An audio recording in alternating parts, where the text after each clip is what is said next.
नमस्कार दोस्तों, क्या सोने की कीमत अब नीचे आने वाली है या फिर ये सिर्फ एक छोटी गिरावट हो सकती है? और इसके बाद गोल्ड, क्या इसके बाद फिर गोल्ड फिर नया रिकॉर्ड बनाएगा? क्योंकि इस समय पूरी दुनिया की नजर सिर्फ एक फैसले पर टिकी हुई है और वो है अमेरिका का फैसला। तो आने वाले कुछ दिनों में यह तय कर सकता है, दिनों में यह तय हो सकता है, यह तय कर सकता है कि सोना सस्ता होगा या फिर पहले से भी सोना महंगा हो जाएगा।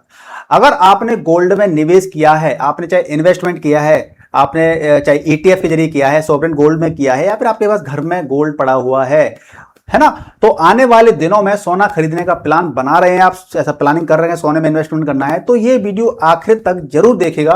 क्योंकि इस वक्त गोल्ड मार्केट पर सिर्फ एक नहीं, पूरे 3 बड़े फैक्टर असर डाल सकते हैं और इसका इंपैक्ट सीधा सीधा गोल्ड की प्राइस पर पड़ेगा।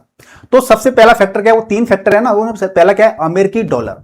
दूसरा है फेडरल रिजर्व का ब्याज दर वाला फैसला, और तीसरा है अमेरिका और ईरान के बीच चल रही बातचीत का रिजल्ट, यानी क्या बातचीत होती है, क्या रिजल्ट आता है इसका। तो इन 3 फैक्टर पे काफी बातें गोल्ड की प्राइस पे डिपेंड हैं। तो इन तीनों का सोने पर क्या रिश्ता है और आने वाले दिनों में गोल्ड ऊपर जाएगा या फिर नीचे जाएगा, आइए आसान भाषा में समझने का प्रयास करते हैं।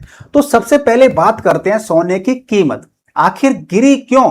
हाल के ही बाजार में, यानी कि हाल ही में भारतीय और अंतरराष्ट्रीय बाजार में दोनों में गोल्ड की कीमतों में हल्की कमजोरी देखने को मिली। अब सवाल यह आता है कि अचानक ऐसा क्या हुआ, ऐसा क्या बदल गया जिसकी वजह से सोने की प्राइस घट गई।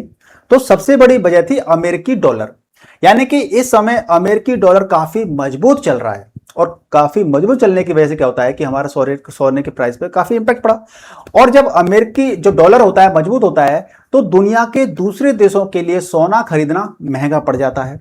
अब इसको एक आसान उदाहरण के जरिए समझने का प्रयास करते हैं। अगर भारत का कोई निवेशक विदेशी सोना खरीदना चाहता है और डॉलर महंगा हो जाए, तो उसे पहले से ज्यादा रुपए खर्च करने होंगे, यानी कि खरीदारी महंगी हो जाएगी। और जब खरीदारी कम होती है तो सोने की कीमतों पर दबाव आना शुरू हो जाता है। यही वजह है कि डॉलर मजबूत होते हुए भी गोल्ड कमजोर दिखाई देता है। लेकिन इसका इंपैक्ट क्या है? लेकिन असल खेल अभी शुरू होता कैसे? क्योंकि अब जब पूरी दुनिया इंतजार कर रही है अमेरिका के केंद्रीय बैंक का, यानी कि फेडरल रिजर्व के फैसले का इंतजार कर रही है कि भैया इनका फैसला क्या आएगा, उसी पे डिपेंड करेगा कि सोने का भाव महंगा हुआ या सस्ता हुआ है। यानी कि फेड की बैठक चल रही है और सबसे बड़ा सवाल यही है कि ब्याज दरें बढ़ेंगी या फिर नहीं बढ़ेंगी। अगर फेड सख्त रुख अपनाता है, स्ट्रिक्ट हो जाता है और ब्याज दरें बढ़ाने के संकेत देता है, तो सोने पर दबाव बढ़ सकता है। क्यों? क्योंकि सोना आपको ब्याज नहीं देता। जब बैंक या दूसरे निवेश के जो माध्यम होते हैं या ज्यादा रिटर्न देने वाले होते हैं, तो कई निवेशक क्या होते हैं कि कई निवेशक सोने से पैसा निकाल करके दूसरी जगह पर लगाने लग जाते हैं। यानी कि मुझे सोने से रिटर्न नहीं मिल रहा है, तो सोने से पैसा निकाल करके दूसरी जगह पर पैसा लगाने शुरू कर देते हैं। यानी कि ऊंची ब्याज दर के लिए ऐसा करते हैं। अक्सर कर सोने के लिए अच्छी खबर नहीं होती है, लेकिन अगर फेड नरम रुख अपनाता है तो ब्याज दरें नहीं बढ़ाता, तो सोने में फिर से तेजी लौट सकती है। यानी कि अगर ब्याज दरें नहीं बढ़ेंगी तो सोने में तेजी बढ़ सकती है, और ब्याज दर बढ़ जाती है तो सोने में तेजी नहीं आ सकती, यानी कि मार्केट क्रैश कर सकता है सोने का। तो अब बात करते हैं तीसरे फैक्टर की, यानी कि अमेरिका और ईरान के युद्ध की वजह से दोनों देशों के बीच में लगातार बातचीत भी चल रही है। यानी कि अमेरिका ने स्ट्राइक कर दी, उधर से उसने रिटेलिएट कर दिया ईरान ने भी। तो अब क्या हो रहा है कि बातचीत का दौर चल रहा है। अगर यह बातचीत सफल होती है तो दुनिया में तनाव कम होगा, और जब तनाव कम होता है तो लोग सुरक्षित निवेश की तरफ भागते हैं।